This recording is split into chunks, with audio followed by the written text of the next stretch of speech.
Coming up on Mountain News this morning, the election starts in less than an hour, but we'll take a look at what the candidates were doing the day before. And Manchester is receiving funding for multiple projects in its downtown area. Dedicated to Eastern and Southern Kentucky, this is WYMT Mountain News This Morning. Good morning, I'm Chas Gayhart. It is 5:30 on Tuesday, November 7th. We're going to go back over and check in with Brandon. And like you said earlier, I walked out with a big coat on because I thought I needed it. And I thought, what's going on? Listen, your guess is as good as mine this morning. This weather is crazy. I mean, it's literally a 20-degree swing, depending on where you're at this morning or more. So again, just use your own judgment. I guess that's the best way to, poke your head outside and see what you think. Yeah. So. Yeah, look right, first let's and talk then. about the forecast. Yeah, exactly. Look first and check, and then there you go. All right, let's talk about the forecast now this morning. US 119 up on top of Whitesburg Pine Mountain. Not too many issues up there this morning. Again, seeing several counties dealing with forest fires. I actually saw a picture that I had missed on social media the other day out of Pike County. Had a forest fire near the Belcher community the other night. Not sure if they got that contained or not. So that's several counties dealing with forest fires. So here we go. 43 in Jonesville, 66 in Moorhead. Now, I know that's kind of a geographic region away, but that's a pretty good swing, about a 23-degree swing there in about, let's say, 10, 12 counties. So, again, it's just to poke your head out the door, see what you got. Look, this map is insane. From yesterday morning, 31 degrees warmer in Monticello, 25 degrees warmer in Moorhead and London, 27 degrees warmer in Williamsburg, Hazard 2, 21 degrees warmer in Prestonsburg and Pikeville. The cold spot, and I mean cold this morning, is 9 degrees warmer in Jacksboro. These temperatures are out of control. Warm front, I do believe, came through there, but the temperatures are actually going the opposite direction instead of going down this morning. They will continue to go up, maybe get to mid to upper 70s. We're going to forecast 74. Very small chance for rain starting the day with clouds. And again, we'll keep an eye on some maybe late day sunshine later on. Chas? Thanks, Brandon.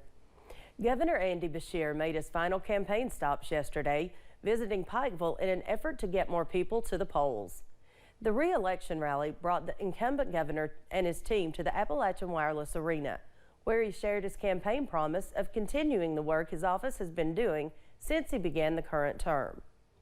He said if re-elected, his focus will be on the people, not politics. Not to move a state to the right or the left, but forward for everyone. We've had enough of Team D or Team R. We've had enough of Team Red or Team Blue. How about one Team Kentucky? That's what the next 4 years would be. Beshear says he feels good about today's election, and he encourages everyone to show up at the polls. As for Beshear's opponent, Attorney Daniel Cameron, he also made some stops around the Commonwealth. Cameron started his day at Fort Wright in northern Kentucky. He later visited Lexington and Louisville. Then he went to Bowling Green. He was scheduled to wrap up the day in Elizabethtown. Cameron, who was joined by his running mate, Senator Robbie Mills, says they are ready to take the state in another direction. When it's come to our education system, this is a governor in Andy Beshear who shut down our schools for nearly 2 years, and our kids have significant learning loss because of it. Cameron was joined by former President Donald Trump in a tele-rally last night. The polls open at 6 a.m. today. WYMT's Chandler Wilcox talked to Secretary of State Michael Adams about rules for folks to be aware of when they go out and vote. Voting is at the core of American democracy, and Secretary of State Michael Adams says it is important you feel comfortable making your choice. There's a barrier for good reason. We don't want people being harassed when they go to vote. So you can put your yard signs out and so forth, but within 100 feet of that voting location, there's no politicking. The Secretary of State says it is one of the more common complaints they get. We wrote up a law, a bipartisan law. We had both sides together on this to add protections for everybody in this system. It takes 15,000 people to run an election in Kentucky. Not only voters, but authorities and poll workers are protected as well. So that's the sort of thing that we get a lot of calls about. It's usually not the campaigns. They're more professional than that. It's well-meaning supporters who just don't know the law. If there is a complaint filed with standing and potentially changing the outcome, the losing candidate has the option to sue. If there is a dispute, if there is alleged fraud, we have a law in Kentucky called the election contest law. And if there is evidence of fraud, corruption, or even an honest mistake or administrative error that changes the outcome of an election. Adams says those are rare cases, but spotting it can be the difference between a fair and unfair outcome. And Hazard, Chandler Wilcox, WYMT Mountain News. The hotline to report potential fraud is 800-328-VOTE, which is 8683. That complaint will go to the Secretary of State's office, State Police, and State Board of Elections to review. Well, the statewide turnout for early voting was up compared to last year, but absentee votes were down. The overall prediction for voter turnout is around 42%. There are many state laws to keep the integrity of elections, including no politicking during 100 feet of a polling location. And Secretary of State Michael Adams says there's also the automatic recount law that was recently passed in the state. There are still multiple eastern Kentucky fires burning. Fire officials are looking into the cause of the fires. WKYT's Alexa Minton tells us how best to prepare for these scenarios.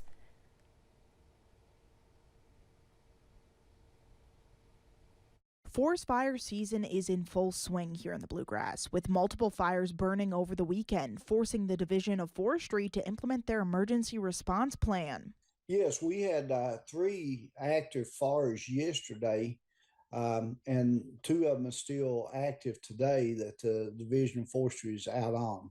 While the current weather conditions are conducive to the spreading of forest fires, the Division of Forestry says that 99% of all wildland fires in the state are caused by humans. Over 50% of those fires are attributed to arson, making it the leading cause of forest fires in Kentucky. It's actually defined in statute as setting fire on land owned by another. And it describes wantonly, maliciously, but basically deliberately causing another person's land to have a fire. 288 fires this year so far have been officially declared as arson. Intentionally setting fire is a felony under state law and is punishable by up to 5 years in prison or up to $10,000 in fines. It's important that we find where it started, and then we can go from there as maybe how it got started. Then we can further try to determine if there's footprints or somebody was up there involved or what was used to do it, maybe. With a little over 30 days left of forest fire season, officials are urging folks to abide by the burn restrictions and make sure any fires are completely out in order to keep folks safe. Help us out. Don't put fires out that we're going to spread and stuff, because, you know, we got limited resources. The quicker we find out about a fire, the quicker we can respond to it. Hopefully we have crews available. Report any arson activity you may see. For WKYT, I'm First Alert meteorologist Alexa Minton. Congressman Hal Rogers, Senate President Robert Stivers, and other community and state leaders gathered at the Eastern Kentucky University Manchester campus yesterday to announce several new projects. WYMT's Olivia Calfee was there. Millions of dollars were announced on Monday for dozens of economic development projects in Manchester. Congressman Hal Rogers and Senate President Robert Stivers say they are excited to bring hope and a bright future to the community. It's most excited that you're seeing an Eastern Kentucky town that has had a lot of problems over the years, as many Eastern Kentucky towns have, get help to invest, not just to maintain, but to invest and grow jobs and create a community. Both working with One Clay County, which is a group of leaders working to revitalize their community through tourism, entrepreneurship, and community development. One large announcement was $2.2 million federal dollars earmarked by Rogers for a downtown development project. Senator Stivers began to show me the project over 2 years ago. Yeah. And he said a key part of that is Marketplace downtown Manchester. So I was able and honored to earmark $2.2 million for that particular project, the renovation of the downtown Manchester around the Marketplace that will be built there. And a large private investment was announced as out-of-state investors are making their way to Clay County in the form of bourbon. Blackstone Distillery partner Trevor Lee says they knew Manchester was where they needed to be. And the deeper we got into the rich history of this region, the more passionate we became about this is the right spot for us. This is the right place for our investment. And so we are excited to now finally get started with the more tangible aspects of our project. So these are construction activities, ordering distilling equipment. It is expected to be approximately 15,000 square feet, including a restaurant and tasting room. The Blackstone Distillery will also be a new addition to the Kentucky Bourbon Trail. In Clay County, Olivia Calfee, WYMT Mountain News. Lee says they hope to begin construction in March of 2024 and hope the distillery will open in 2025. About $10 million is being privately invested to make that project happen. Well, the National Save a Life Tour stopped in Bath County yesterday to show students how small decisions behind the wheel can mean life or death. Bath County High School hosted the tour thanks to a grant they got last week. Students were given the chance to test a texting and driving simulator and a drunk driving simulator. After going through the simulators, Bath County students signed a pledge to commit to safety behind the wheel. We got it from the Save a Life program. I actually happened to write it and we received it. So we were really excited when we got the news last week. We want to equip our students with the knowledge that distracted driving is very dangerous. An article from the Kentucky Farm Bureau says more than 90% of people know the dangers of distracted driving, but 70% do it anyway. Coming up, a newspaper outlet now has its own dedicated Taylor Swift reporting, journaling all things Swiftie. And the forecast continues to feature some clouds this morning, but some very mild air continues along with some breezes that are not good for those forest fires. The latest coming up in about 3 minutes.